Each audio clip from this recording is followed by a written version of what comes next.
Olá, bom dia a todos, sejam bem-vindos. Meu nome é Natália Cuminali, eu sou jornalista especializada em saúde e é um prazer estar aqui com vocês hoje no segundo Fórum de Políticas Públicas em Saúde na Infância da Fundação José Luiz Egídio Setúbal.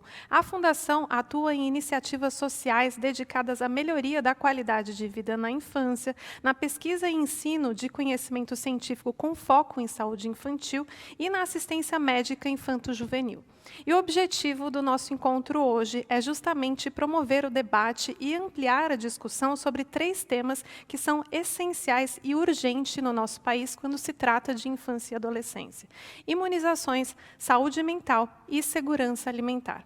Vou estar com vocês ao longo dessa manhã inteira e, desde já, eu quero agradecer a presença virtual de todos e também das pessoas que estão aqui presencialmente. Antes de convidar o Dr. José Luiz Egídio Setúbal, pediatra, presidente do Conselho do Hospital Sabará e da fundação que leva seu nome, para as palavras iniciais, eu gostaria de relembrar a nossa agenda de hoje.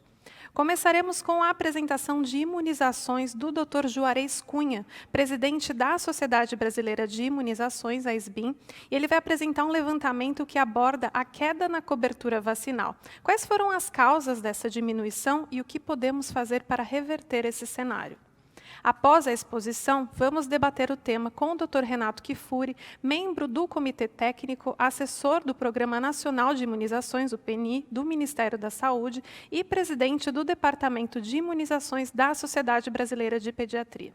A segunda palestra será sobre saúde mental na infância e na adolescência. A apresentação será realizada pelo Dr. Christian Killing, professor de Psiquiatria da Infância e da Adolescência da Faculdade de Medicina da Universidade Federal do Rio Grande do Sul.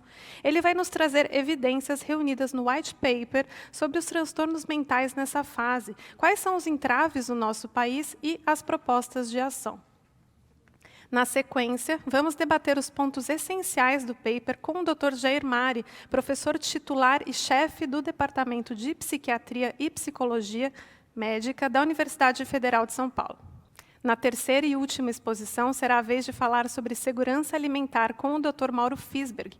Ele é pediatra, nutrólogo, assessor científico e coordenador do Centro de Excelência em Nutrição e Dificuldades Alimentares do Instituto Pense. Em seguida, convidaremos para o debate a doutora Maria Paula de Albuquerque, diretora clínica do Centro de Recuperação e Educação Nutricional da Unifesp, e a doutora Flávia Morissarte, professora associada da Escola de Artes, Ciências e Humanidades da Universidade de São Paulo. A ideia aqui é que em todos os painéis tenhamos espaço para debater as propostas para reverter e melhorar a situação que enfrentamos atualmente no nosso país. Então, aproveito para avisá-los que o nosso evento é interativo.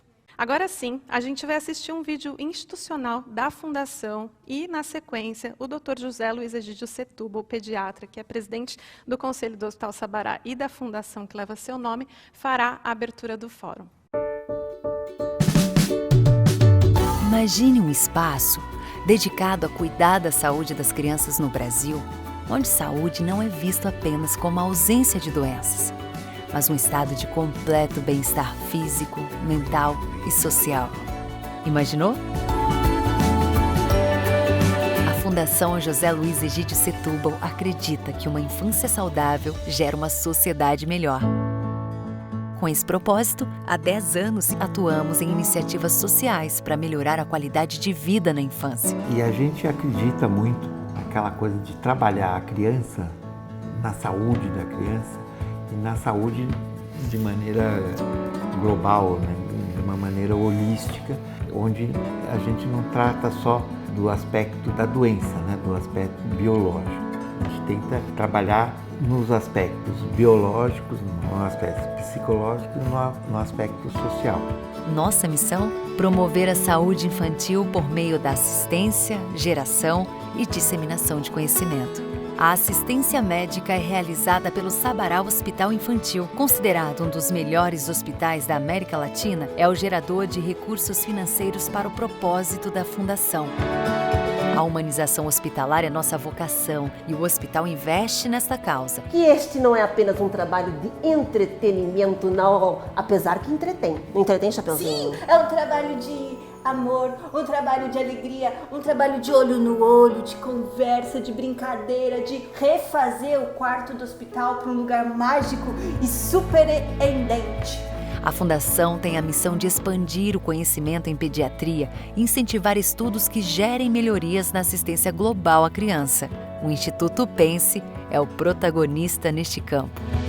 O Pense atua na produção de pesquisas científicas em parceria com universidades brasileiras e internacionais e investe na capacitação contínua de profissionais da saúde através do seu centro de ensino. E nossa intenção é priorizar os estudos e os projetos que tenham um impacto na qualidade de vida das crianças e que possam depois ser implementados em políticas públicas que melhorem essa qualidade de vida a nível nacional.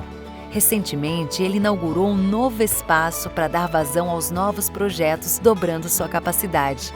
Em 2019, teve início a pós-graduação em Psicologia e Saúde da Criança e a inauguração de um programa de residência médica. A plataforma de educação à distância do Pense cumpre um papel importante como ferramenta para aprendizagem e troca para regiões distantes do Brasil, atingindo milhares de alunos. Na área de projetos sociais, o Pense vem colhendo resultados excelentes. O projeto de triagem neonatal criou uma tecnologia que salva vidas, onde é possível chegar ao diagnóstico de dezenas de crianças portadoras de síndromes associadas a problemas de imunidade.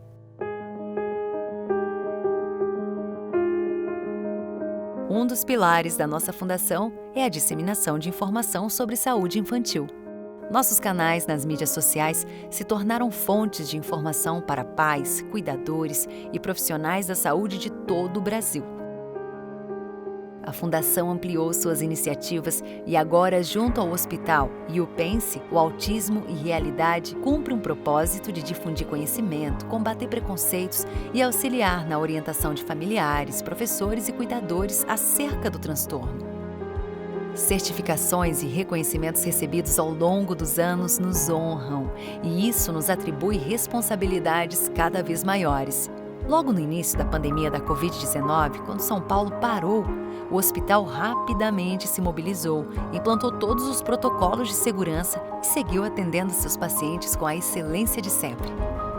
E o futuro está aí, e nós nos perguntamos: qual o mundo que queremos? Qual o país que pensamos para viver? Em 2015, a Organização das Nações Unidas propôs a Agenda 2030 para um mundo melhor. Esta agenda é um plano de ação para todos e cada um, a seu modo, pode ajudar fazendo sua parte. Nós da Fundação estamos fazendo a nossa. A cada ano traçamos objetivos em nosso planejamento estratégico que contemplam as metas. Nossa Fundação está crescendo e isso nos orgulha imensamente. O Sabará Hospital Infantil é referência. O Instituto Pense dobrou de tamanho. O Autismo e Realidade chegou ampliando nossos projetos e motivações. Somos procurados para estabelecer parcerias em iniciativas dentro e fora do Brasil. E assim seguimos, em equipe, focados em cumprir com a nossa missão: promover a saúde infantil no propósito de construir uma sociedade melhor.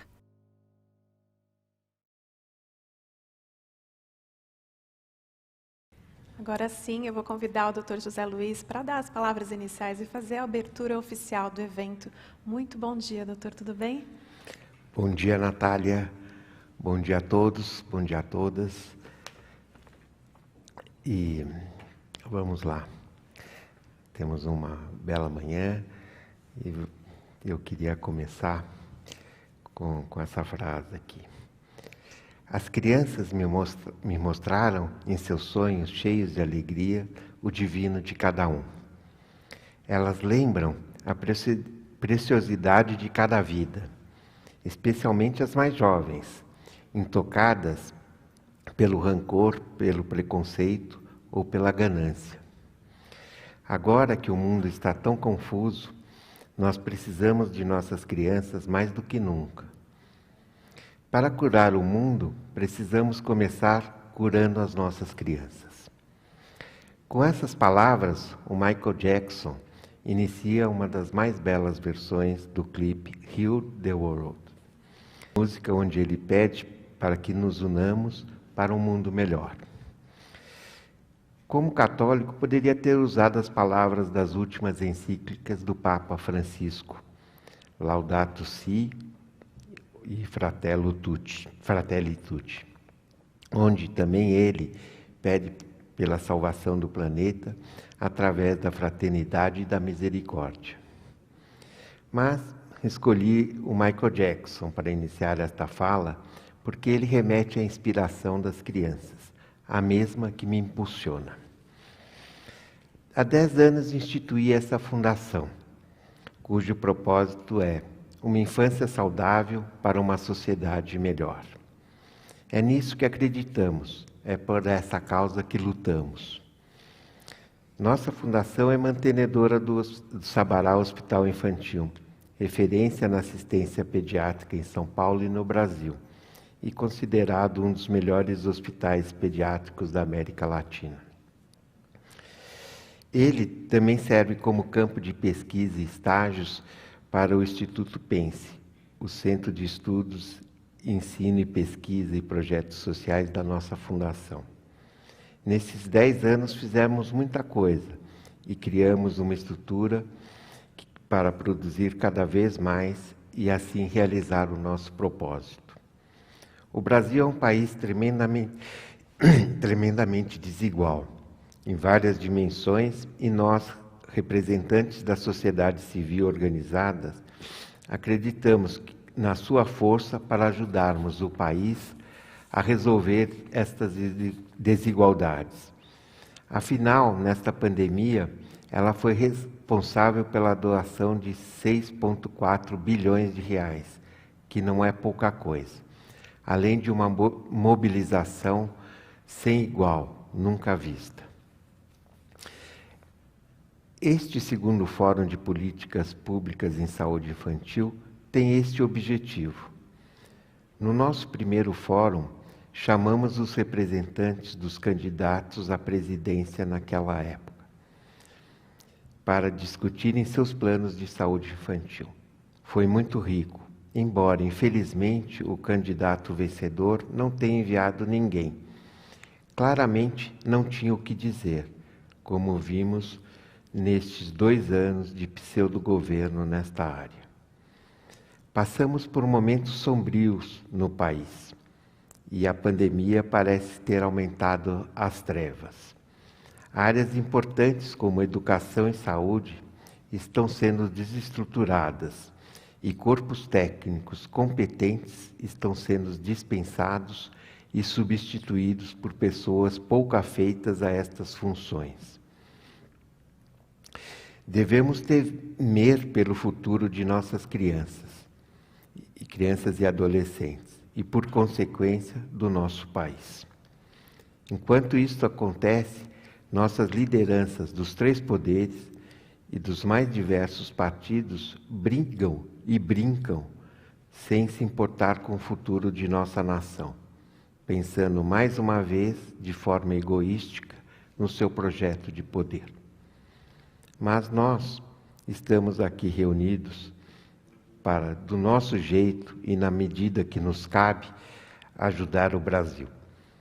A situação nos obriga que seja de forma híbrida, aqui, alguns poucos, presencialmente aqui em São Paulo, e muitos outros virtualmente pelo Brasil, para discutir 3 temas que escolhemos no meio de 2019, quando planejávamos o nosso congresso e esse fórum, mas que em fevereiro, com as notícias da pandemia, adiamos os convites e suspendemos tudo em março.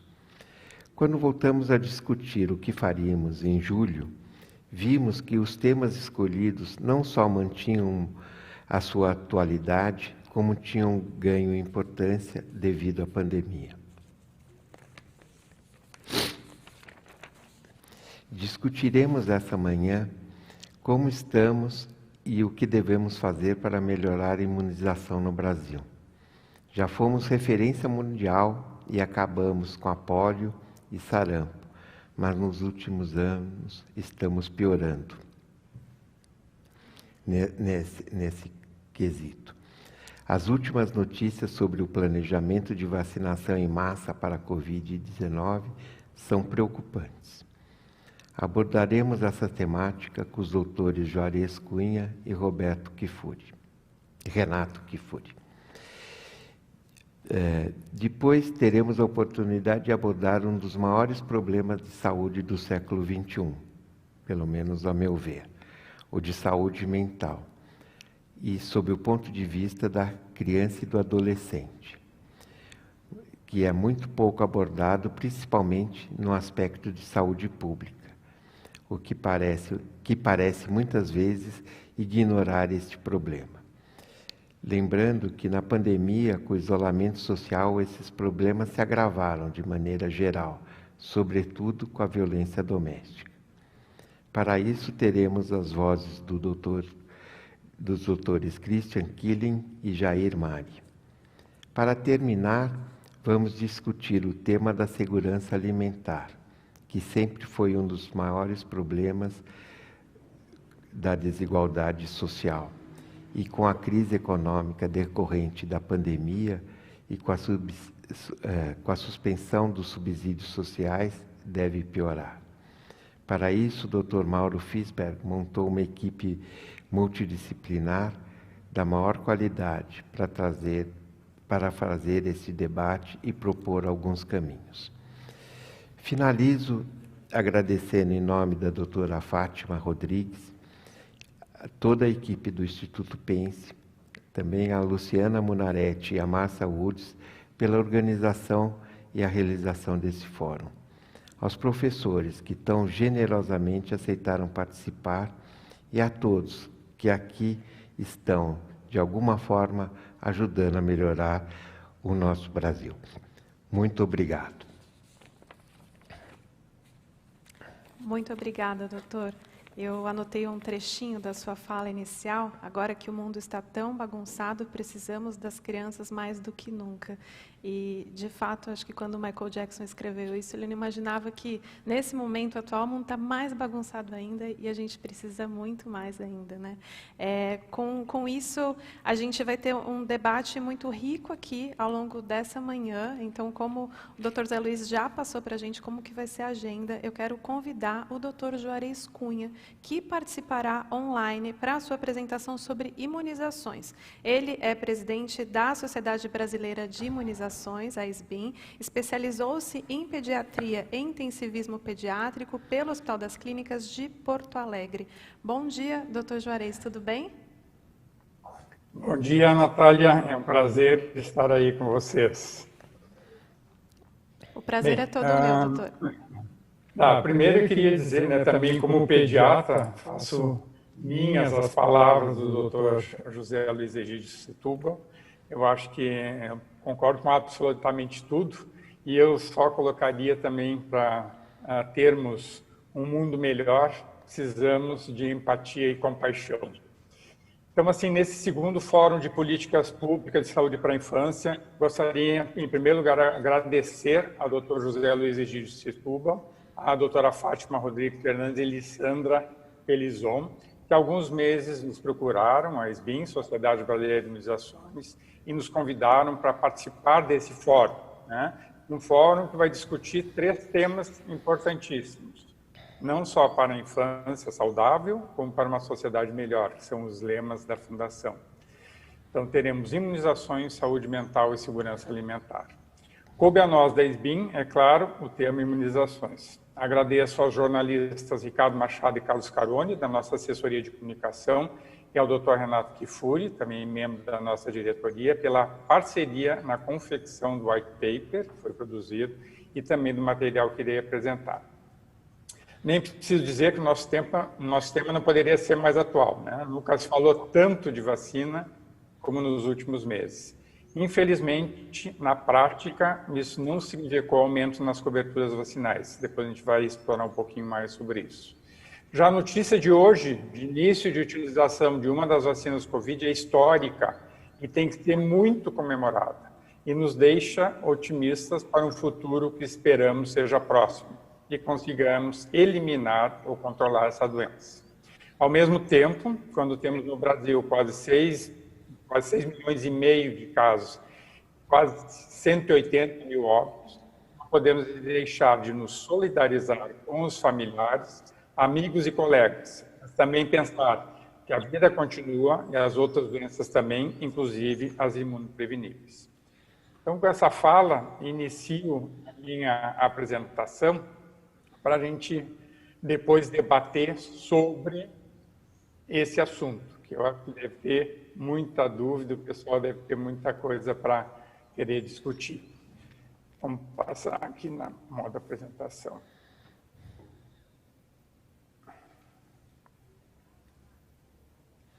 Então, nós vamos abordar principalmente, sim, quedas nas coberturas vacinais, causas e propostas para revertê-las. Meu conflito de interesses, tenho participado como palestrante, convidado e consultor de vários laboratórios de vacinas, atuo no mercado privado de vacinas, não possuo ações de quaisquer companhias farmacêuticas e os meus pré-requisitos para participar dessas atividades são a autonomia do pensamento científico, a independência de opiniões e a liberdade de expressão. Então, primeiro, quer dizer, quem somos nós, né? A SBIM, então, a Sociedade Brasileira de Imunizações, comemora 22 anos, né? E para nós, muito importante colocar isso como uma característica, conectando conhecimentos e promovendo a prevenção.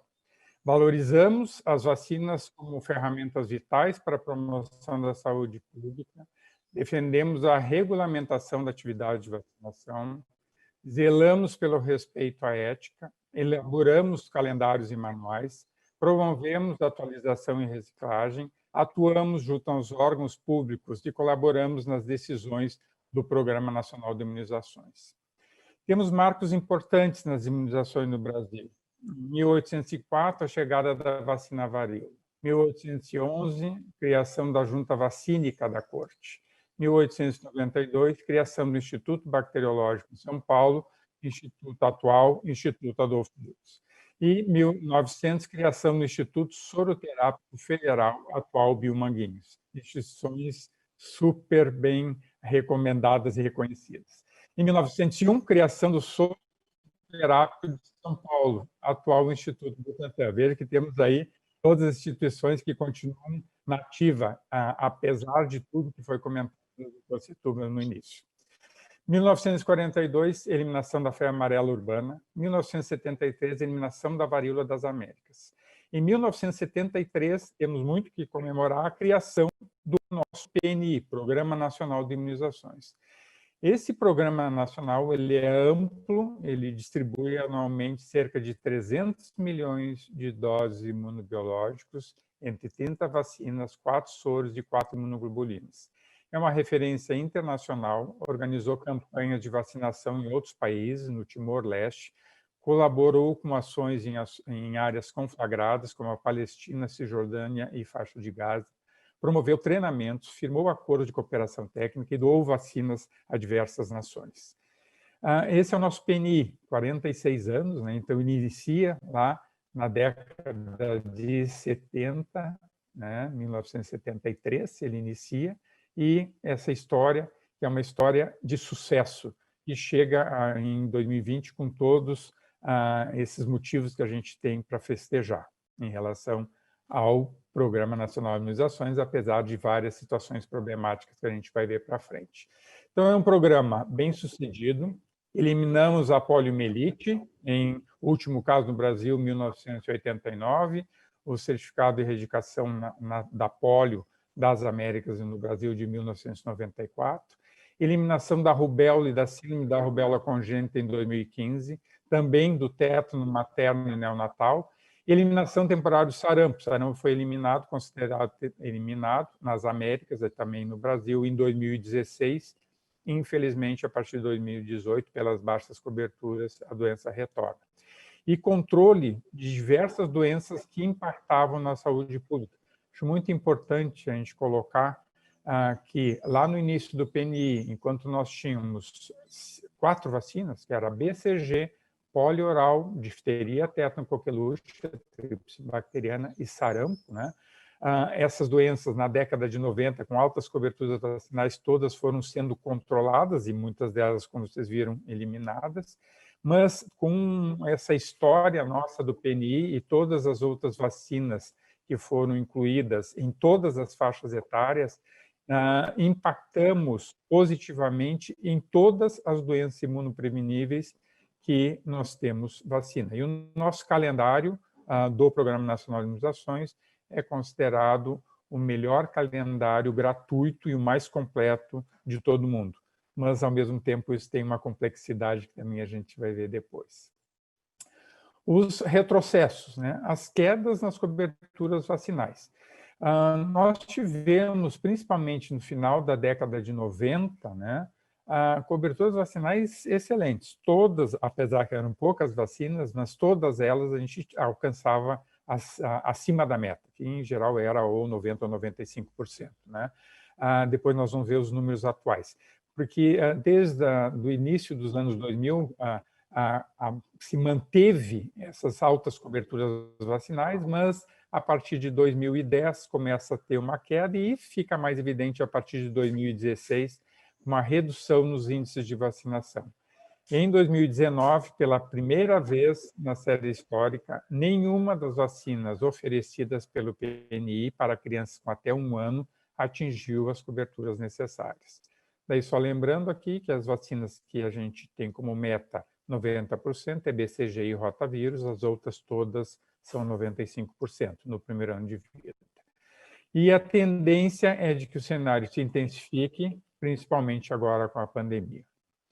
Surtos e perda de conquistas. Em 2016 e 2017, a febre amarela silvestre reemergiu no Brasil.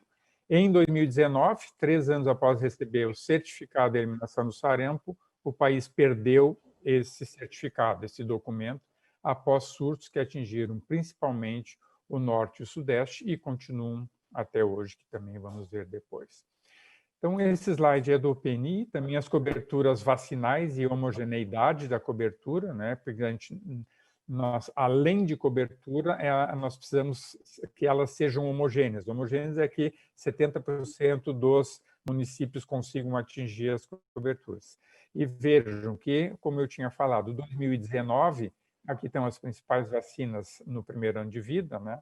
Em nenhuma delas conseguimos alcançar a cobertura vacinal. E a homogeneidade, então, a partir de 2019, de 0. A gente não conseguiu ter as coberturas adequadas, homogêneas nos nossos municípios. Claro, isso é uma consequência das baixas coberturas vacinais. Se eu não tenho cobertura vacinal, eu não vou ter, é impossível ter homogeneidade. Em 2020, tudo piora, né? Se a gente achava ruim ali 85, 88, em 2020, com a pandemia, esses dados ainda são do mês passado, né? Nós atingimos entre 60%, 60% e 70%, isso mostrando a fragilidade, a vulnerabilidade, principalmente da nossa população pediátrica. Né? Significa que se uma cobertura de 70% significa que de cada 100 crianças, 30 não foram vacinadas, né?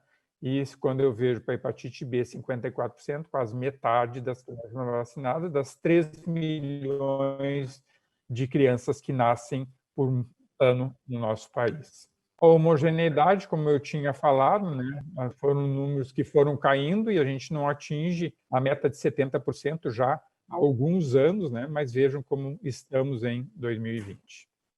Os riscos, como eu tinha falado, então, o primeiro que comentamos antes foi da febre amarela, né? Então, claro que a gente tinha a febre amarela, ela é acompanhada através da epizootíase, né? E também dos casos em humanos, mas vejo que em 2016 em diante, né? Até agora, nos dias atuais, que a gente vai ver no slide seguinte, nós temos um ressurgimento da febre amarela rural. Né? E isso coloca, né, o nosso país em estado de alerta. Agora, em 2020, esse é o último boletim do Ministério, ele é ainda já de maio, mas eu não encontrei nenhum mais novo, e a tendência que era relatada de essa nova onda de surto de febre amarela migrar para a região sul, né, pelos corredores ecológicos, né, foram estudos que foram muito importantes quando atingiu a região sudeste, né? E esses estudos mostraram que isso ia acontecer e ia migrar pela Mata Atlântica em relação à região sul. Isso tem se confirmado. Nós temos 17 casos confirmados, sendo que 15 deles em Santa Catarina, 3 óbitos, 2 deles também em Santa Catarina. Então, a região sul atualmente com um risco importante, e as últimas notícias de episootias ocorrendo em vários outros pontos no país, principalmente também região sul e região centro-oeste, mas também região sudeste. Isso levou, né, lá a partir de 2018 e 2019, a expansão da área de vacinação. Lembrar que atualmente a vacina febre amarela não é uma vacina para quem vai viajar para o exterior, que isso é uma coisa que, inclusive, as pessoas não reclamam da obrigatoriedade, mas é uma vacina que ela é recomendada e disponibilizada para todo o nosso país. Aplicada na infância, aos 9 meses, o que mudou também, voltou a ter uma segunda dose aos 4 anos, a partir dos 5 anos em dose única, mas quando aplicada antes dos 5 tem uma segunda dose. Outra situação, né, eu botei 2 aqui para a gente avaliar o risco, né, sarampo, né, como nós tínhamos falado antes, nós temos o certificado de eliminação lá em 2016, e a partir de 2018 retorna o sarampo pela região norte, não por culpa dos nossos países vizinhos, né, mas por culpa das nossas baixas coberturas vacinais, em 2018, isso. 2019 volta, pega toda a região sudeste, não por culpa da Europa e da América do Norte, mas também por culpa das nossas baixas coberturas vacinais, né? E continua ainda em 2020. Também o último boletim do Ministério, de outubro, nós já temos 8.262 casos confirmados, 21 estados notificaram sarampo, né? Atualmente nós temos 5 estados ainda com transmissão ativa, né, que é o Pará, né, Rio de Janeiro, São Paulo e Amapá. Tá? E já tivemos 7 óbitos de sarampo, 5 deles em crianças.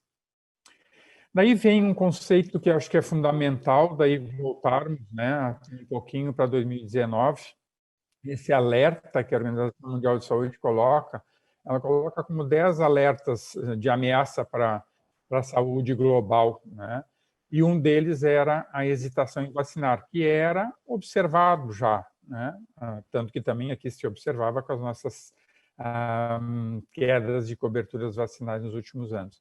E o que é esse termo, né? A hesitação? É o atraso ou recusa de vacinas recomendadas, apesar da disponibilidade no serviço de saúde, né? Como nós mostramos antes, né, vocês conseguem imaginar que todos esses fatores que eu vou falar aqui impactaram e continuam impactando. Dentro da hesitação, eles colocam os 3 Cs, né? Confiança, complacência e conveniência, né?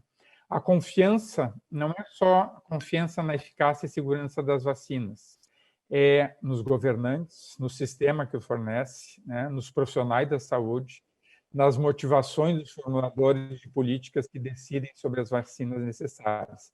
Isso que o doutor Egídio tinha comentado inicialmente, né? Então, atualmente, a gente tem uma crise de confiança em tudo, né? Então, não é só a crise de confiança se a vacina é segura, se a vacina é eficaz, mas nós temos uma crise de confiança de cima a baixo, né? Sendo que a vacina ela vai ser impactada, porque não tem como não impactar se eu não tiver a confiança sendo reforçada pelos governantes e pelas instituições, né? A complacência são os riscos percebidos de doenças evitáveis pela vacina são baixos. As pessoas têm a ideia de que não conhecem aquela doença, nunca viram, e mesmo os profissionais de saúde acham que não tem risco e daí não precisa vacinar, né? Então, um exemplo disso é pólio. O último caso, 1989, então, os pais que têm aí 30, 40 anos nunca viram poliomielite, né? E também a maioria dos nossos profissionais de saúde também nunca viram poliomielite. Então, e a polio, da mesma forma que sarampo, pode retornar, porque a polio ainda é endêmica e ainda acontece em alguns países que são distantes, Afeganistão e Paquistão, Antes, com a mobilidade toda que se tinha, claro que o risco era maior, agora com a restrição que se tem, inclusive, de voos, é claro que diminuiu, mas a doença continua acometendo, né? Principalmente nesses países, e também a doença derivada do vírus vacinal acontece com bastante frequência, em especial na África. Outra coisa da complacência, a vacinação não é considerada uma ação preventiva necessária.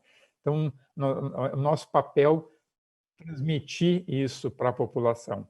E nós temos que transmitir isso também para os profissionais de saúde, que são as pessoas que vão transmitir para a população, né? A conveniência, né? Disponibilidade física, acessibilidade geográfica, valor das vacinas, mesmo a parte de... Aqui fica também uma coisa que mistura, inclusive, com a confiança, a nossa rede, né? Também o que o doutor Egídio falou, nossa rede, infelizmente, ela não está sendo bem tratada. O nosso SUS, que por mais defeitos que tenha, ele tem que ser valorizado, e ele não está sendo valorizado, e se ele não está sendo valorizado, quem está lá na ponta também não está sendo valorizado. Eu trabalho na Secretaria de Saúde de Porto Alegre há 35 anos, durante muito tempo era um prêmio para os nossos funcionários trabalhar na sala de vacinas. Atualmente é um castigo, né?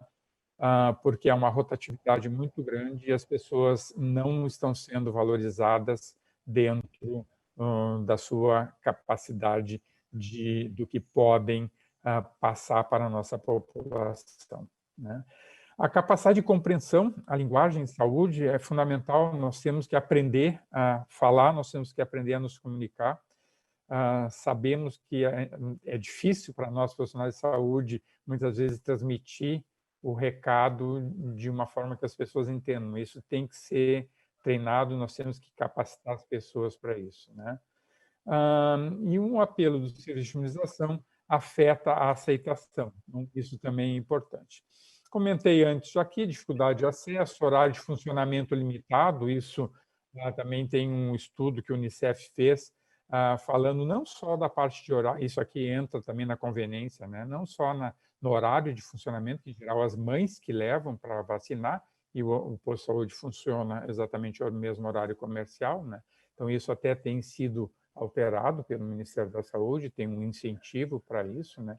Faltas pontuais de vacinas e desabastecimento também tem acontecido com frequência. Tivemos nos últimos 2 anos um desabastecimento da vacina Penta, que impactou de forma considerável nas vacinas da infância, né? Que é uma vacina aplicada aos 2, 4, 6 meses, né? Nós temos, lembrando que dentro da Penta, nós temos a hepatite B, nós temos a tríplice bacteriana, coqueluche, tétano e difteria, e temos a vacina hemófilos do influenza do tipo B. Veja a importância dessa vacina na proteção das nossas crianças. Falta de percepção de risco, desaparecimento das doenças devido à vacinação leva brasileiros a acreditarem não ser necessário postergar a vacinação, que eu já tinha falado antes. Chance mínimas de eventos adversos recebem mais atenção do que as consequências das enfermidades, mas também cabe a nós sempre explicar, as vacinas podem causar eventos adversos. A grande maioria dos eventos adversos são leves. Podem acontecer eventos graves? Podem, mas é raríssimo. Sempre quando nós comparamos o uso de uma vacina e a doença natural tem consequências muito mais graves do que as pouquíssimas e raras situações de eventos adversos graves que possam acontecer. Desconhecimento. 67% dos brasileiros acreditam em ao menos uma mensagem precisa sobre vacinação. Essa pesquisa é uma pesquisa que foi feita pela Ibope, junto com quem fez foi a Avas, né? Mas vocês imaginem quais são os percentuais de agora. Com a desinformação, com as fake news e com todo o embate que acaba sendo político e não científico sobre o assunto vacinas, que é como eu coloquei antes. O debate sobre vacinas Covid levantou muito essa força das vacinas, mas, ao mesmo tempo, a desinformação e as informações inadequadas, a polarização tem levado a uma queda nas pessoas que confiam, nas pessoas que acreditam. Então, naquela época, 13% já deixaram de se vacinar ou de vacinar uma criança sob sua responsabilidade. Então, imagine se a gente for pensar em toda a população, né? Se pensar 13%, é um número muito grande de suscetíveis que estão por aí. 57% que não se vacinaram apontaram justificativas que podem ser consideradas frutos de desconhecimento. Ainda desse relatório, ele está disponível no nosso site, se vocês quiserem também depois a gente pode enviar, dos principais motivos para não se vacinar. Então, que a pessoa não achava a vacina necessária, né? Medo dos efeitos colaterais após tomar uma vacina, então 24%. Medo de contrair a doença que estava tentando prevenir com a vacina, esse é outro mito, né? O principal mito que a gente tem em relação a isso é a vacina da gripe, é uma vacina inativada e não tem essa capacidade. Mas todos os anos é um assunto que tanto o Ministério tem que abordar, né? Toda a rede tem que abordar, e nós, com frequência, somos perguntados nas entrevistas sobre isso, né? Então, nós já utilizamos a vacina há mais de 20 anos na nossa rede pública, né? E mesmo assim é um mito que se mantém através do tempo, né? E o outro motivo ali é por causa das notícias, histórias, alertas que a pessoa lia online, né? E as principais fontes de informação sobre vacinas. A grande mídia, a grande imprensa, né, tradicional, da televisão, jornais e rádios, continuam sendo a grande fonte de informação na nossa população. Claro que isso modifica de acordo com a idade, principalmente os jovens estão usando mais as redes sociais e aplicativos de mensagem instantânea, né? Principalmente agora em 2020, né? Lembro que esses dados aí são do ano passado. Em 2020, com certeza, esses números também devem ter modificado. Conversas com amigos e familiares, 43%, Ministério da Saúde, 42%, médicos, enfermeiros e outros profissionais, 41%. Então, vejam que a gente deveria, como profissional de saúde, estar com um número mais importante aqui, porque a gente sabe que quando os profissionais de saúde estão informados, estão capacitados, eles são a principal forma, a principal ferramenta de estimular a vacinação na população. Mas eles têm que estar muito bem informados, muito bem capacitados e têm que saber se comunicar. O impacto das redes sociais, né? Então, aqui, das pessoas que acreditam em informações imprecisas, 73% utilizando as redes sociais, deixaram de se vacinar por informações imprecisas das mesmas redes sociais, 60%, considera as vacinas totalmente seguras, veja que aqui só 50% considera as vacinas seguras para as pessoas que são informadas mais com as redes sociais. E sentem algum nível de insegurança, 51%. Reforçando aqui, isso, com certeza, com a desinformação atual, esses números são muito piores, né? E isso aqui também é um artigo que é aqui de 2020, mas de alguns meses atrás, né, da Nature, e daí ver que os grupos anti-vacina, né, eles são um grupo menor do que os grupos pró-vacina, mas vejam os clusters que esses grupos anti-vacinação atingem. Então, os grupos anti-vacinação, eles conseguem atingir de uma forma muito mais importante, impactar de forma muito maior do que os grupos pró-vacinação, né? E os que não participam de nenhum deles, claro, são um grupo muito maior, mas acabam também recebendo toda essa informação. Então, o hesitante que recebe a informação do grupo anti-vacina fica mais hesitante e menos confiante e mais inseguro. Um exemplo disso, né, a gente não pode tirar dentro da área médica, isso aqui é um site que se chama Boom, que avalia as notícias falsas, né? Esse vídeo circulou, inclusive, aqui no Brasil, né, agora semana passada, uma coisa assim, é uma médica que ela, durante muito tempo, acho que ela participava de algum programa de TV nos Estados Unidos, né? É uma pessoa conhecida lá, né? E vejam as informações que ela coloca. Essas informações que eu estou colocando aqui, infelizmente, não é piada e não é para a gente rir, né? Porque é isso que as pessoas recebem e é isso que as pessoas acreditam. Então, as vacinas de RNA irão alterar o DNA humano. O DNA humano não humano criará quimeras. Os metais usados na vacina criarão no organismo antenas que serão detectadas pela tecnologia 5G. As vacinas contêm nanopartículas que atuam como detectores biométricos. Esses detectores foram patenteados pela Fundação Bill e Melinda Gates e eles são trocados por criptomoedas para gerar um fluxo monetário. Isso é trágico, né? É muito triste a gente ver isso circular, né? Inclusive, esse vídeo nós temos legendado aqui no país, né? Infelizmente, é isso que a gente consegue ver.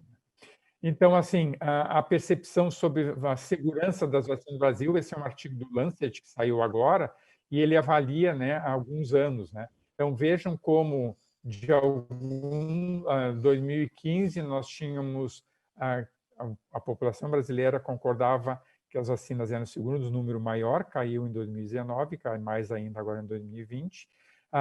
Se as vacinas são importantes para crianças, 92% é um número bom, mas cai para 88%, né?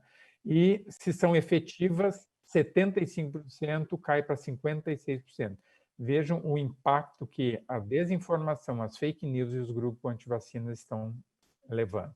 Então, esses são os mapas que tem na publicação. Então, a gente tinha sempre um azul mais escuro e ele sempre vai ficando um azul mais claro, né, nos diferentes anos, mostrando a diminuição desses percentuais. Ainda, nos motivos, a falta de prescrição médica. Então, com exceção de pediatras, os médicos não têm como hábito prescrever ou dar orientações sobre a vacinação. A imunização de adolescentes e adultos é fundamental para a saúde infantil também, né? Especialmente nos primeiros meses de vida. Nós temos, inclusive, vacinas utilizadas para adolescentes que podem impactar o estado de portador são, como é a vacina meningo, a CWY, disponível na nossa rede para adolescentes de 1 e 12 anos. Vai impactar para todas as faixas etárias. Se eu vacino o adolescente, impede que ele seja portador daquela bactéria e, não sendo portador, além também de ficar protegido, ele não vai transmitir aquela bactéria. Falhas de triagem, oportunidades perdidas. Então, não é incomum profissionais desaconselharem a vacinação durante a triagem por falsas contraindicações.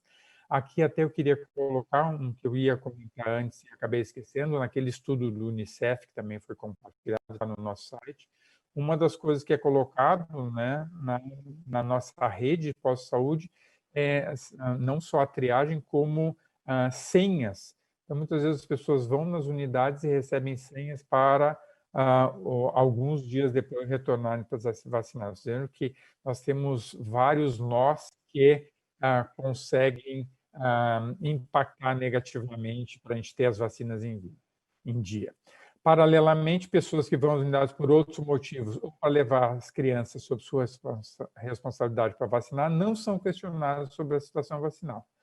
Agora, no final, a gente tem uma campanha que a gente está em parceria com o SBP e com o Unicef, a vacinação em dia mesmo na pandemia, e também recentemente lançamos um documento que é uma nota técnica para orientar como vacinar em situações de atraso, que grande parte das nossas crianças estão com as vacinas em atraso. O Ministério também lançou há 2 semanas atrás um documento assim, a SBIM também tem um documento orientando sobre isso. Porque, como eu falei antes, se o calendário é complexo, no atraso ele fica muito mais complexo ainda. E nós temos várias possibilidades de melhorar isso, né? A utilização de intervalos mínimos, né?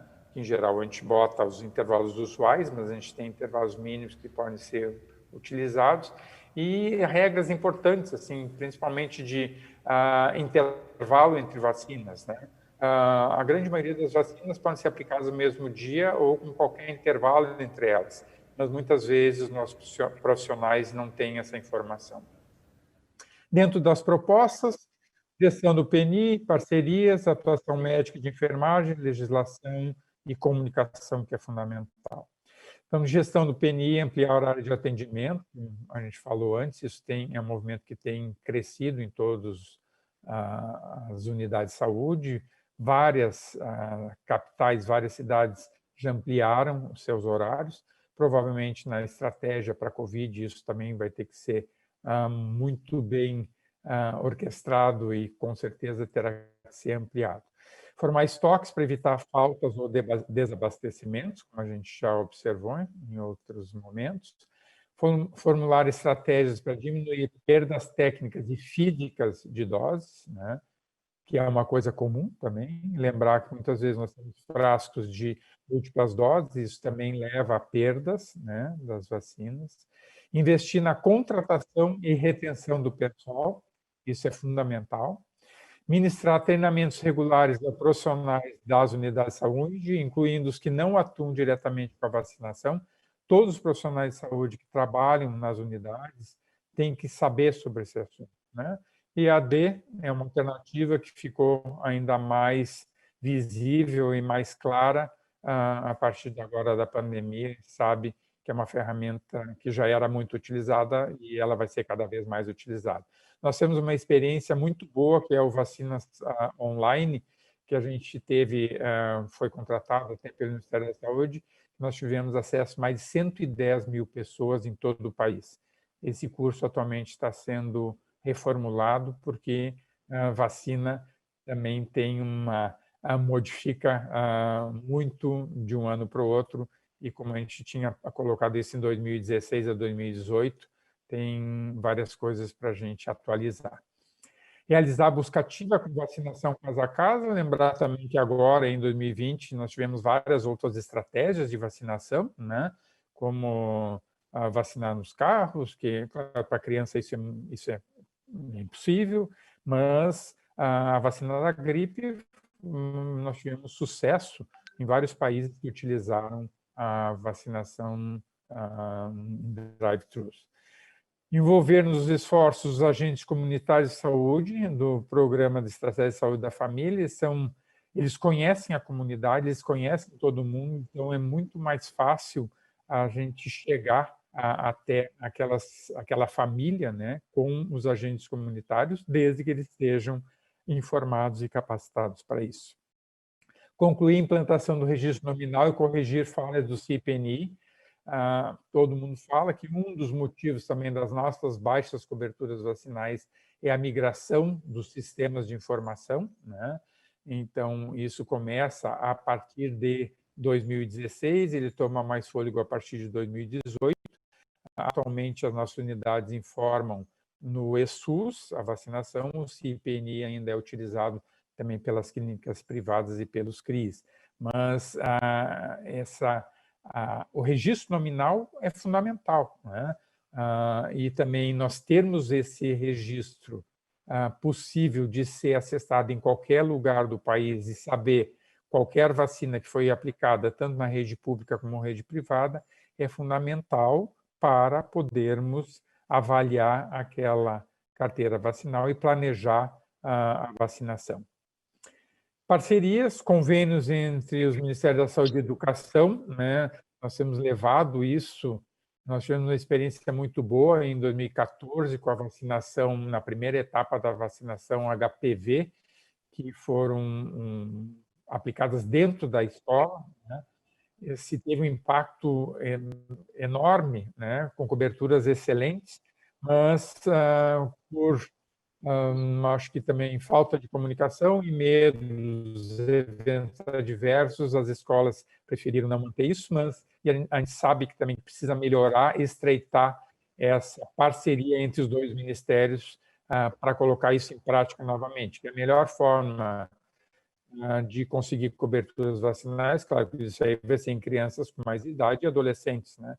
Mas são essas parcerias de saúde e educação, isso é fundamental. Incluir no currículo escolar conteúdos e conceitos sobre vacinação, sobre a importância, as conquistas e o senso de responsabilidade coletiva, né?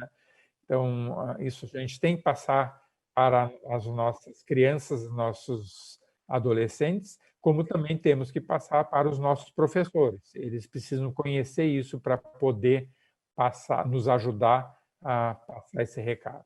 Fortalecer o diálogo com instituições da sociedade civil organizada, associações de moradores, sindicatos de trabalhadores, representantes religiosos, Rotary, Pastoral da Criança, entre outros.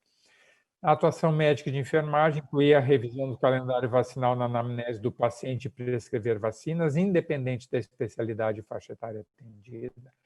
A fixar calendários vacinais nas salas de espera, informar sobre os locais onde se vacinar, no caso dos que atuam em consultórios particulares, lembrar os pacientes das datas de vacinação via telefone ou outros meios, então a busca do paciente em atraso é fundamental. Manter-se atualizado por meio da leitura de artigos e da atualização em eventos relacionados ao tema. Fazer o paciente sentir cuidado, esclarecer as dúvidas, informar sobre efeitos adversos esperados, identificar possíveis riscos e contraindicações. Reconhecer situações na história do atendido que ajudem a fortalecer o sentimento sobre as necessidades de vacinação.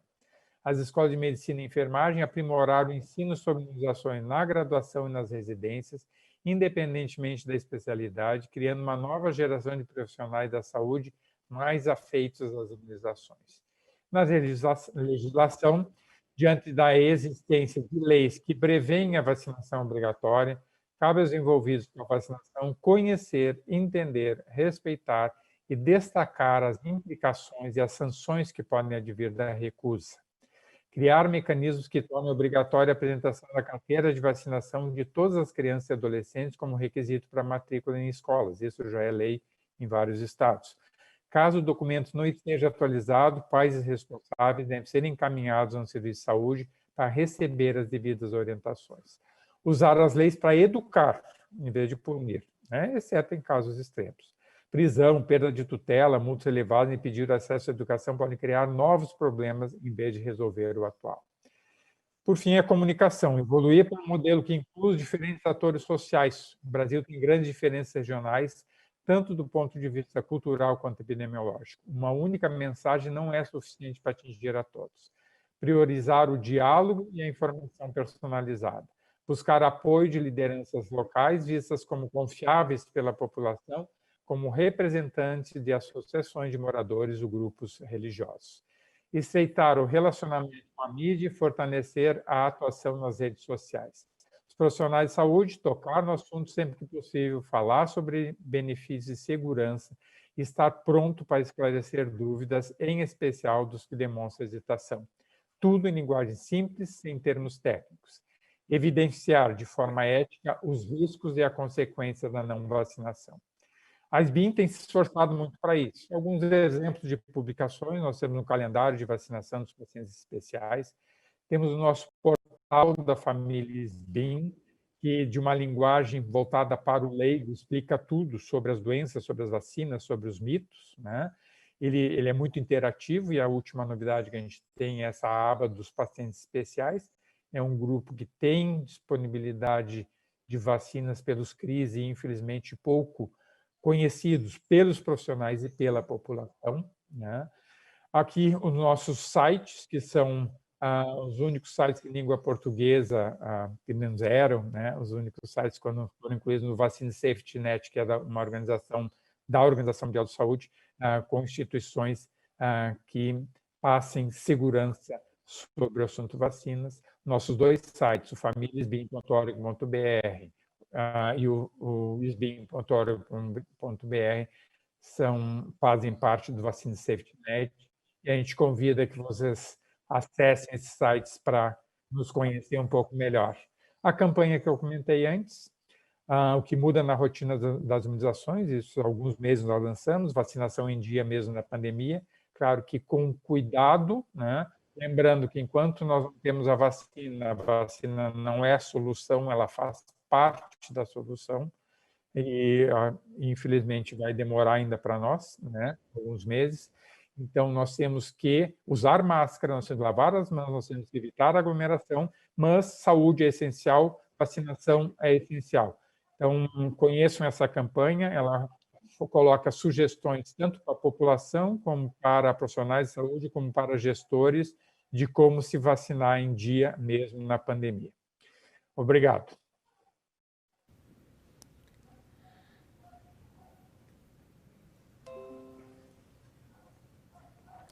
Muito obrigada pela sua apresentação, Dr. Juarez. Eu já convido agora para se juntar a gente ao debate o Dr. Renato Kifuri, que também está online, e o Ricardo Machado, que é coordenador de comunicação da SBIM. A gente vai dividir a tela com todos os três. O Dr. José Luiz também continua aqui com a gente no debate. E eu queria lembrar a todos vocês que estão aqui assistindo a gente presencialmente, que vocês podem levantar das mesas para fazer perguntas, tem microfones ao lado do palco. E eu também já estou recebendo perguntas online. Então, eu já tenho a primeira pergunta para o Dr. Juarez. Dr. Juarez, você até comentou isso um pouco na sua apresentação, mas eu acho que talvez valha a gente refletir um pouco mais profundamente sobre isso.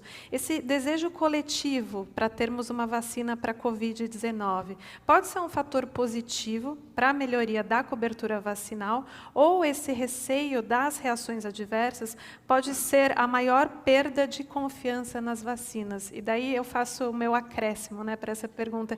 Se existe esse receio, né, de que, na verdade, as pessoas fiquem com medo da vacina por causa das fake news e por causa de tudo isso que o senhor apresentou, como que a gente reverte isso, então? Bem, Natália, o que eu tinha comentado antes, né? O brasileiro sempre confiou em vacinas, né? Historicamente, nós temos ali a partir da década de 70, quando começa o PNI, em especial, então, até o final da década de 90, vacina era um orgulho para todo mundo. As campanhas de vacinação, o Zé Gotinha era uma marca e continua sendo uma marca muito marcante, uma marca marcante para as pessoas, né? No sentido de que representava o nosso PNI. Essa confiança, né, e essa acreditar nas vacinas, como nós vimos anteriormente, não é só agora da Covid que isso tem caído, né? E o próprio estudo esse do Lancet, ele já mostra uma queda nas coberturas vacinais decorrente de a queda na confiança, queda de acreditar na eficácia, medo dos eventos adversos, isso já era sendo observado. Agora, com a Covid, eu acho que vai ser importante depois o Renato e o Ricardo também comentarem, porque a gente praticamente não sai da mídia falando sobre vacinas Covid. E, infelizmente, a grande parte do que a gente tem que falar na mídia é exatamente esclarecer sobre a desinformação, sobre as fake news, que com certeza vão impactar na confiança, né? Estão impactando a confiança, como os números. Tem um estudo que observou no Brasil, lá em agosto, se tivesse a vacina de Covid, quanto se vacinariam? Em torno de 85%. A última pesquisa que foi feita, o brasileiro caiu para em torno de 75%. Então, teve uma queda de 10% dos brasileiros que se vacinariam. Essa queda é muito mais importante nos Estados Unidos e muito mais importante em alguns países na Europa, principalmente na França, né? Mas vejam como a desinformação... Então, não é só o medo dos eventos adversos, porque evento adverso a gente sabe que acontece com as vacinas e vai acontecer com a vacina do Covid. O receio que a gente tem é de evento adverso grave, e elas só vão ser liberadas se não forem detectados eventos adversos graves e seja considerada uma vacina eficaz. Só assim que ela vai ser utilizada em massa, né? Mas a desinformação, as fake news e os grupos anti-vacina, eles têm um efeito muito pior, né, do que os eventos adversos que podem acontecer. Eu queria ouvir o Renato e o Ricardo sobre isso. O que acham? Doutor Renato, bom dia. Quer comentar primeiro? Está fechado o teu som, Renato. Olá, Natália, bom dia, Zé, prazer revê-lo, Fátima, Juarez e Ricardo. Realmente esse é o tema extremamente atual, né, discutir vacinação, e eu acho que o uso que nós vamos fazer em termos dessa massificação do conhecimento sobre vacinas, Hoje se discute na mídia fase 1, fase 2, licenciamento, aprovação, registro, distribuição, como se nunca discutiu vacina com a população de uma maneira geral. Então, acho que isso é um ganho, sem dúvida, um avanço na aproximação da população com o tema imunizações. Mas esse uso que nós vamos fazer disso vai depender muito da condução que nós tivermos com a comunicação em relação à segurança, em relação à eficácia, em relação principalmente à despolitização que deveria estar permeando toda essa discussão. Infelizmente, nós estamos assistindo uma contaminação de todo esse discurso, de toda essa conversa com a população que deveria ser técnica e acadêmica.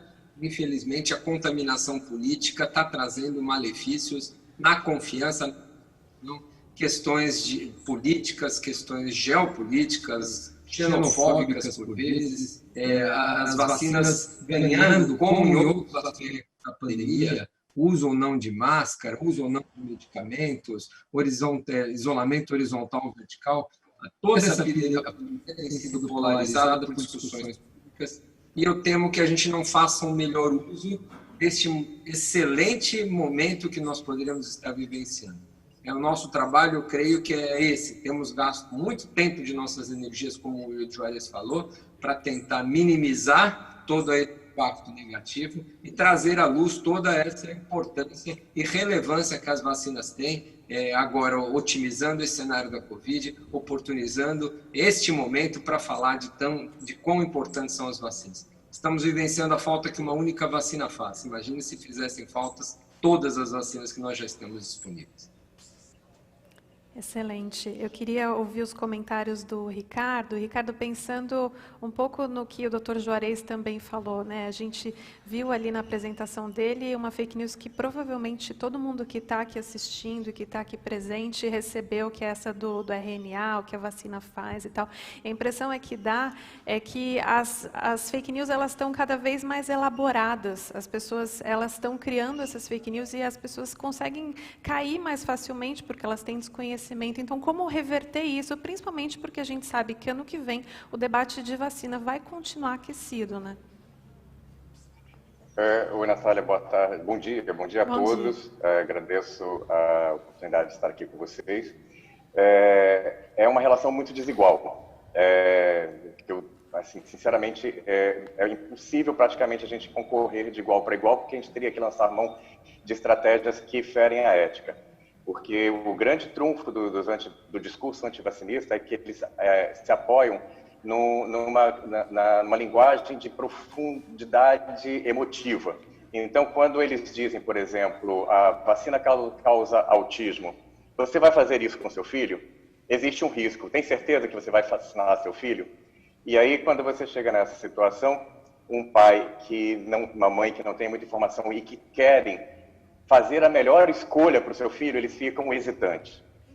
No Canadá, inclusive, foi criado um serviço na província de Alberta, em que existem profissionais da saúde, que é um tópico que o Juarez colocou muito bem, sobre a importância, o papel do profissional da saúde na orientação sobre vacinação, em que eles acolhem famílias hesitantes com uma profunda capacidade de compreensão e vontade de entender quem são aquelas pessoas, e tem conseguido uma conversão enorme desses pais que saem de lá, grande parte, mais de 70%, vacinando seus filhos. Então, assim, é muito difícil a gente competir. A gente está num momento em que nunca na história da humanidade, na história moderna, e nem na história passada, a população mundial acompanhou tão de perto as etapas de elaboração de uma vacina. E isso faz com que essa população, que tem pouca informação, ela tenha acesso a processos em que é preciso suspender um estudo por dúvidas sobre a ocorrência ou não de um evento adverso relacionado ou não à vacina. A gente costuma dizer, a Isabela Valalé, que é a vice-presidente da Adventa, costuma brincar, dizer que se a pessoa se vacina, atravessa a rua no sinal vermelho, não observou e foi atropelada, de quem é a culpa? A culpa é da vacina. E a gente tem um trabalho enorme agora, extra, que é se a Covid trouxe de volta a oportunidade de valorização da ciência, ela traz também esse processo uma grande vitrine, um grande telhado de vidro para as imunizações, porque qualquer coisa que aconteça vai ser atribuída à vacina e vai ser... hoje a gente já tem um discurso muito grande de que o objetivo é fazer da população cobaia, ratos de laboratório. Existe até um meme sobre isso. E a gente sabe, todos os estudos mostram que as notícias negativas, elas não só se disseminam com muito mais velocidade, a gente entende muito bem na comunicação por que isso acontece, porque é o que foge do lugar comum e é o que gera ansiedade, é o que gera medo. Elas não só são disseminadas com muito mais facilidade, como elas permanecem por muito mais tempo. Todos os estudos realizados com Twitter, por exemplo, mostraram que as informações veiculadas para corrigir as notícias falsas, elas são muito menos compartilhadas do que foram e continuam sendo menos compartilhadas do que ainda são compartilhadas as notícias que geraram esse desmentido. Então, é uma relação que a gente precisa unir esforços e precisa criar um repertório muito grande na internet e na mídia de informação correta sobre imunização. E é isso que a gente vem tentando fazer a cada dia. E a SBIM vem também atuando num outro pilar, que é o ajuste de expectativa. E é uma conversa que eu tenho sempre com os colegas nas redações, às vezes até desaconselhando determinadas matérias que podem servir para que extratos dessa matéria sejam utilizados para veicular uma informação falsa. E aí a gente precisa fazer muito isso cotidianamente, ajustar expectativas com relação ao que se pode esperar, às questões de processos, a orientar sempre que vacinas, como qualquer outro medicamento, pode gerar uma reação adversa, que é preciso ter cuidados. Perfeito. A gente tem uma pergunta aqui da nossa audiência presencial. Bom dia a todos, meu nome é Charles Schmidt. Voltando à questão do fake news, o que me espanta muito é líderes de opinião ou colegas famosos, né, às vezes ligados à academia, e que usam seus títulos, às vezes, para passar essas informações erradas. O que me espanta é por que essas próprias instituições, os nossos mecanismos legais ou éticos, não atuam sobre esses colegas. Ou seja, eles ficam livres, ou por falta de impunidade, conseguindo fazer essas promoções. Não sei a que objetivo, ou talvez criar uma fama passageira, mas o que me espanta é que a gente reclama das fake news, mas não tem uma atividade punitiva de interromper esse processo. Nós temos pediatras ligados a grandes universidades que falam contra a vacinação. Então, eu acho que falta um mecanismo mais forte, legal, contundente, que a gente tem esses mecanismos, mas que não tomam ação, por medo, represália, eu não consigo entender. Queria ouvir a opinião dos colegas aqui. Eu vou aproveitar e emendar junto com a sua pergunta uma outra que a gente recebeu da nossa audiência virtual e lembrar os doutores que estão online com a gente que, infelizmente, a gente não tem muito tempo para conversar aqui, então, se vocês conseguirem ser breves nas respostas, para a gente conseguir atender todo mundo, porque tem um monte de pergunta na fila. Então, fazendo coro com a sua pergunta, uma pergunta que chegou para a gente da nossa audiência virtual é como os órgãos regulatórios e as sociedades médicas podem atuar sobre fake news disseminadas por profissionais de saúde. Então, existe algum tipo de mecanismo nesse sentido? Talvez o doutor Juarez quer começar?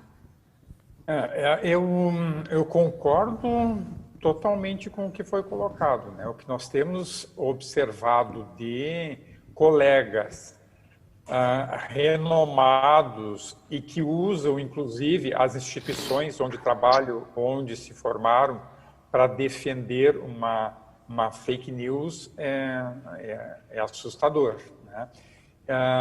Infelizmente, eu acho que isso deveria partir do nosso Conselho Federal de Medicina, né? Eu acho que deveria ter algum controle ético sobre o que as pessoas estão colocando, porque as pessoas estão colocando em risco a vida dos outros, e esse não é o papel do médico. O papel do médico é exatamente ao contrário. Me surpreende muito que as nossas instituições, né, que a gente é ligado, né, a Associação Médica Brasileira, Conselho Federal de Medicina, Conselho Regional de Medicina, não se posicionem em nada sobre Covid, nem sobre a doença, nem sobre tratamento, nem sobre as fake news, sobre vacina. E, infelizmente, isso com certeza circula em todos os níveis de forma muito importante, como o Ricardo falou. Obrigada, doutor. Eu vou passar já para a próxima pergunta, para a gente conseguir atender todo mundo. Existem diferenças regionais significativas nos índices de cobertura vacinal no Brasil? Se sim, quais fatores estariam associados a essa diferença? Quem pergunta é o Ari Ribeiro, que é o CEO do Hospital Infantil Sabará. Quem pode me ajudar com essa resposta, doutor? Olha, Ari, posso falar? Posso falar? Sem dúvida, obrigado pela pergunta, Ari. Eu acho que essa, sem dúvida, é uma questão, num país como o nosso, extremamente importante. As coberturas, a homogeneidade das coberturas vacinais são diferentes, as razões de baixa cobertura vacinais são diferentes. Não é possível imaginar que o interior do Piauí, de Pernambuco ou do Amazonas tenha o mesmo motivo de não vacinar seus filhos do que alguém que mora na capital, na região dos Jardins, por exemplo, em São Paulo. São populações, são estruturas, são aspectos sociológicos completamente diferentes que motivam as pessoas a não se vacinarem, e a abordagem para a reversão desse quadro deve ser absolutamente diferenciada. Enquanto nós não olharmos para o Brasil de maneira absolutamente diferente para suas regiões, para suas características, nós não vamos conseguir traçar uma estratégia única de combate ou de reversão desses quadros de baixa cobertura. Então, nós precisamos estudar, nós precisamos conhecer melhor, diminuir essa questão do achismo. Eu acho que as coberturas estão baixas porque não é fake news ou é porque o acesso, a complacência, a conveniência. Nós precisamos de estudos. Nós vamos conduzir agora, o Ministério vai conduzir agora um estudo de avaliação de cobertura vacinal de 34 mil carteiras de vacina da criança, tentando entender as causas do motivo da não vacinação e das baixas coberturas. Só assim nós vamos poder atuar de maneira mais efetiva. Excelente. A gente tem uma pergunta aqui da nossa plateia presencial. A doutora Sandra. Bom dia a todos. Eu sempre fico me perguntando sobre a prioridade. E eu gostaria de saber a opinião de vocês a respeito da prioridade, né? Então, primeiro os profissionais de saúde, os índios, e se depois não seria interessante colocar os professores, uma vez que as nossas crianças estão sofrendo muito, e a volta às aulas dessas crianças seria muito benéfica do ponto de vista emocional. E uma vez que os nossos idosos já estão isolados. Essa é a minha pergunta. Doutor Juarez? Assim, eu queria pedir para o Renato responder, porque o Renato está representando a SBIM junto ao Ministério, junto à Anvisa, né, discutindo esses assuntos. Então, acho que o Renato pode nos falar um pouquinho mais. Não, esse é um tema realmente bastante discutido em todo o mundo, e o critério utilizado no Ministério da Saúde em definição de grupos prioritários foi a avaliação de risco. Nós conseguimos montar uma estrutura de avaliação de risco por faixa etária, por instituição, por populações mais vulneráveis, risco de hospitalização e morte pela Covid. Então, esse risco ele é muito maior, chega a 6, 8 vezes maior do que um adulto saudável, comparando com o adulto saudável, por exemplo, no mais de 80 anos, depois naqueles institucionalizados, depois de 75, depois dos 60, depois dos portadores de doenças crônicas. Então, a hierarquização é baseada em dados brasileiros. Vamos frisar isso, nós não estamos copiando importando nenhuma ideia. Foi um estudo bastante difícil de quantificar qual é esse denominador de cada um desses subgrupos e, consequentemente, estipular a quantidade de doses. E assim, a hierarquia em função do risco. É claro que numa segunda estratégia, onde nós não vamos priorizar como ideia principal do programa mitigar formas graves de hospitalização e morte, e sim reduzir a transmissão e a carga da doença, nós vamos precisar incorporar adultos, quem sabe adolescentes, outros grupos para que onde a força maior da infecção, que são os adultos que mais circulam, que mais frequentam, que mais estão no mercado de trabalho, adultos jovens, são realmente os que mais se infectam, mais transmitem a doença, possam ser incluídos para uma redução da transmissão do vírus na comunidade. Então, são duas estratégias diferentes, acho que é Soraya, né, que fez a pergunta, então, ou Sandra. A primeira estratégia é, num primeiro momento, mitigar as formas graves. Então, esses são manter o profissional da saúde vacinado, a linha de força atuante, os indígenas, que não dá para visitar muitas vezes as aldeias, então vão ser feitos todos numa única visita, e hierarquizando com o principal objetivo de reduzir formas graves. Num segundo momento, eu tenho certeza que adultos, inclusive os profissionais de segurança, profissionais de transporte, profissionais da educação, deverão ser incluídos. Eu tenho agora uma pergunta para o Dr. José Luiz. Doutor, a gente está, nesse momento, no meio da pandemia, e como o Dr. Juarez mostrou na apresentação dele, a pandemia afetou também a vacinação, como afetou várias outras áreas da saúde. Pensando que ela não tem essa data para acabar, né? A gente não sabe exatamente quando tudo isso vai terminar. Como que a gente pode, talvez, minimizar esse impacto da vacinação na infância e adolescência, a partir, por exemplo, do ano que vem? Bom, eu acredito que as pessoas precisam continuar fazendo as medidas preventivas, né? O isolamento assim social, né? Evitar as aglomerações, o uso de máscaras, o uso de álcool gel. Acho que essas são as medidas recomendadas cientificamente. Acho que é isso que necessita se fazer, né? Eu,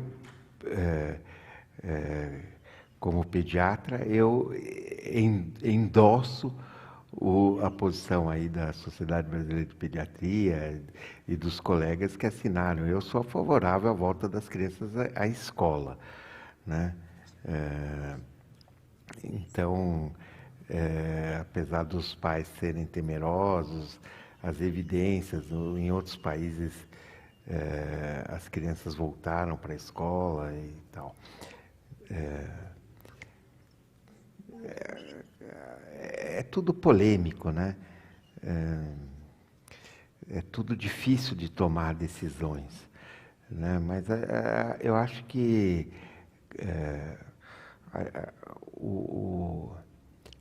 a gente tem que tomar decisões, principalmente essas decisões mais políticas, mantendo critérios científicos, né? Acho que as crianças precisam voltar para as escolas com critérios de saúde pública, né? Os professores precisam ser vacinados com critérios de saúde pública.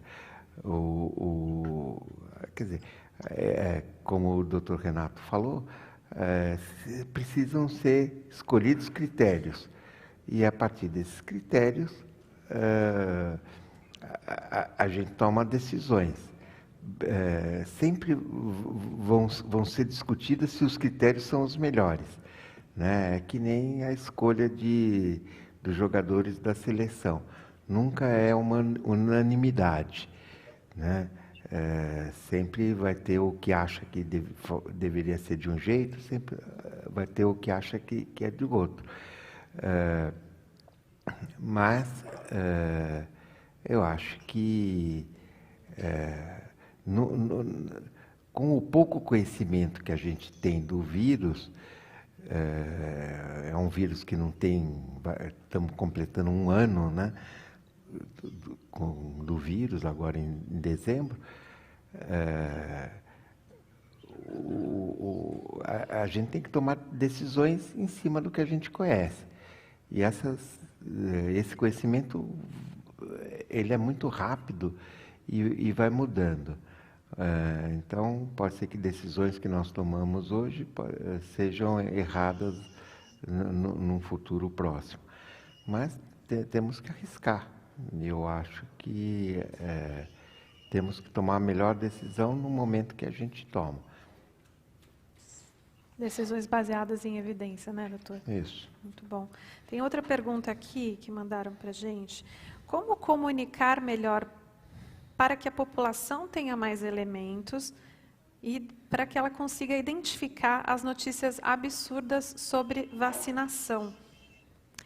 Eu acho que o Ricardo pode me ajudar com essa, né? Então, como comunicar para a população, para que a população crie esses elementos para identificar aquilo é fake news, isso é um absurdo, porque, enfim, o Dr. Juarez colocou de novo na apresentação dele ali o RNA. Parece absurdo para quem tem um pouco de conhecimento, mas, em geral, as pessoas olham aquilo e acham que faz algum sentido, porque a pessoa ela consegue falar de uma forma muito eloquente, ela tem uma oratória muito boa, e isso às vezes confunde as pessoas, porque você acredita que aquela pessoa é uma autoridade, né? Então, Ricardo, como ensinar a população a identificar as fake news? É um trabalho árduo, Natália. É um trabalho conjunto que a gente vem fazendo junto com a imprensa, junto com os nossos esforços de comunicação na SBIM e também junto com as agências de checagem de fato.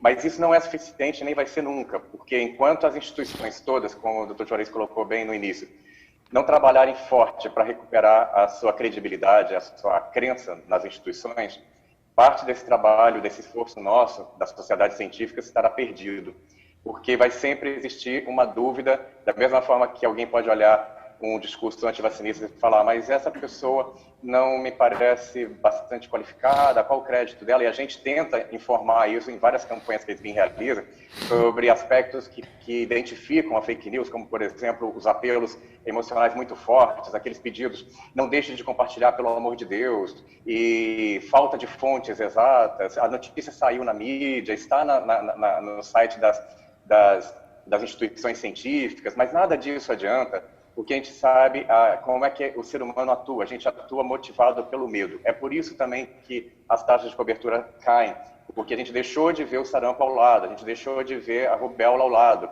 A gente percebe muito claro isso quando das interações nas redes sociais da SBIM, que a gente tem na população acima de 50 anos um engajamento muito alto. Por quê? Porque exatamente essa população que viu essas doenças acontecerem na família ao lado, dentro da sua casa, com o primo. Então, assim, desculpem, eu costumo dizer em todas as apresentações que eu faço que a gente precisa ter a mesma paixão pelas imunizações que os antivacinistas não têm pelas imunizações. Eles fazem da antivacinação uma causa, mas será que nós fazemos da vacinação uma causa? Eu faço uma pergunta sempre para que todos nós possamos pensar. Quantas vezes a gente tem contato com uma informação correta, é importante para compartilhar, e quantas vezes a gente compartilha, para quantas pessoas a gente compartilha, com que valor, com que ímpeto eu compartilho essas informações pelo meu WhatsApp, pelo grupo da minha família. Eu convido a cada um de vocês que está nos assistindo a refletir sobre isso. É muito importante que a gente faça da vacinação uma causa, como os antivacinistas fazem da não vacinação uma causa. Porque sem esse esforço conjunto, sem a recuperação da credibilidade pelas instituições, e aqui eu incluo, inclusive, a mídia, que precisa, sim, recuperar o seu papel de credibilidade. Porque a gente está vivendo num mundo onde a verdade ela está ocultada pela descrença, né? Ela é desvalorizada pela descrença. E as pessoas têm acesso a todos os meios de comunicação hoje. Então, sem esse esforço conjunto, vai ser impossível. Ricardo, muito obrigada. É uma tarefa de todos, né? É uma tarefa dos médicos, é uma tarefa da população, é uma tarefa dos professores, é uma tarefa da imprensa. Infelizmente, o nosso... Eu queria, Natália, rapidamente, desculpa, só acrescentar. Você colocou muito bem. Quantos médicos também perdem oportunidades nos seus consultórios, que atuam fora da área pediátrica, em falar sobre vacinação? A gente tem estudos com médicos que, especialistas da área de cardiologia, por exemplo, ou da oncologia, dizem, a minha consulta não se presta a isso. Então é importante que os órgãos que regulam a profissão também atuem de forma mais efetiva, como nós desejamos, foi colocado pelo Juarez, mas que dentro dos consultórios, e isso os médicos pró-vacinação Existem em número muito maior do que aqueles que são contrários à vacinação, mas quanto esses pró-vacinação estão abrindo mão do seu papel de orientador ao não abordar o status vacinal do seu paciente dentro do consultório. Isso é um papel que cabe a todos os médicos. Excelente. Eu ia, infelizmente, dizer que o nosso tempo está acabando. Eu queria, para não me despedir assim de vocês, eu queria que cada um de vocês falasse assim muito rapidamente, talvez uma provocação, né? Qual que é o próximo passo? O Dr. Juarez colocou muito bem na introdução aqui o momento que a gente está, o que a gente pode fazer daqui para frente, o que teria que ser feito, né, para que as coisas melhorem. Mas eu queria que, se vocês conseguissem condensar em talvez 1 minuto aqui, qual que é o próximo passo? Eu vou começar com o Dr. Renato. Olha, eu só tenho a agradecer. Eu acho que fóruns como esse de debates dos principais problemas da infância são cruciais, e a parceria, né, de todos, iniciativa privada, do poder público, é o único caminho que eu enxergo para nós enfrentarmos todos esses desafios da saúde infantil. Nós temos enormes desafios, especialmente na área que eu acho que é a área da comunicação. Nós estamos na era digital, nós não podemos e não devemos continuar fazendo do mesmo jeito aquilo que nós fazíamos há 2, 3, 4 décadas atrás. Nós não vamos chegar a lugar nenhum se nós não adaptarmos o nosso discurso, a nossa fala, o nosso conhecimento e a nossa transmissão da ciência que nós estudamos, se continuarmos repetindo ou se continuarmos usando as ferramentas de comunicação que nós utilizávamos no século passado, há décadas atrás. Esse acho que é o grande desafio, a compreensão do nosso papel e a execução num cenário muito mais palatável, digerível, e que nossa ciência seja compreendida melhor. Aí sim nós vamos chegar lá. Obrigado novamente, Natália, pela moderação, e Juarez e Ricardo por estar aqui com vocês. Obrigado, Zé Luiz, pelo convite. Obrigada, doutor Renato. Agora, doutor Juarez, suas considerações rápidas, finais, por favor. Muito rapidamente, né, o que eu queria reforçar é acreditar na ciência, porque a ciência nos deu de presente as vacinas, e o valor das vacinas é inquestionável, né? Nós sabemos tudo que as vacinas proporcionaram e é isso que a gente tem que passar para a nossa população, né? Claro que de uma forma que as pessoas entendam esse recado, mas abordar de tudo, desde as doenças que a gente já erradicou, como a varíola, eliminou várias outras, e essa ferramenta nós temos que estimular o uso, e tomara que logo a gente tenha as vacinas de Covid com uma forma também, pelo menos parte da solução dessa doença. Agradeço muito o convite, eu acho que foi muito bom, a discussão foi ótima também, e colocamos a SBIM à disposição de todos os colegas, de todas as pessoas também que estão assistindo. Se tiverem qualquer dúvida, nos mandem e a gente vai ter o prazer de responder. Obrigado a todos. Muito obrigada. Ricardo, suas considerações. Bem rapidinho, bom, agradecer a SBIM por reconhecer a importância e investir tanto em comunicação, a Fundação José Luiz Egídio Setúbal por essa oportunidade incrível de abrir mais esse espaço para discussão, a atenção de todos vocês, e deixar aqui uma provocação mesmo.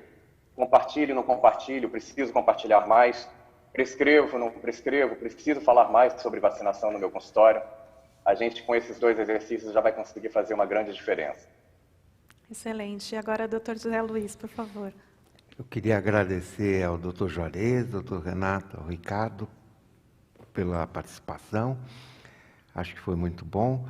E acho que o recado que fica, eu queria aproveitar que a Alessandra está aqui, a Luciana está aqui, presentes, que são responsáveis pela comunicação do PENS, pela comunicação da Fundação, e a Márcia Fernanda, que eu sei que está online, porque ela me mandou aqui um recado. A gente não pode perder a oportunidade, como conclusão aqui, próximos passos, de a gente usar as nossas redes sociais para isso, né? A gente usa pouco, eu cobro, e acho que a gente tem que usar mais para disseminar a ideia da vacinação, né? Acho que a gente tem que ser que nem a Angela Davis falava do racismo. Nós não podemos só ser a favor, contra o racismo. A gente tem que ser antirracistas.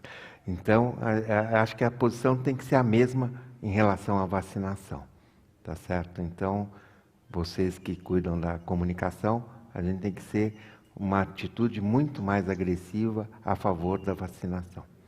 Então, obrigado a todos.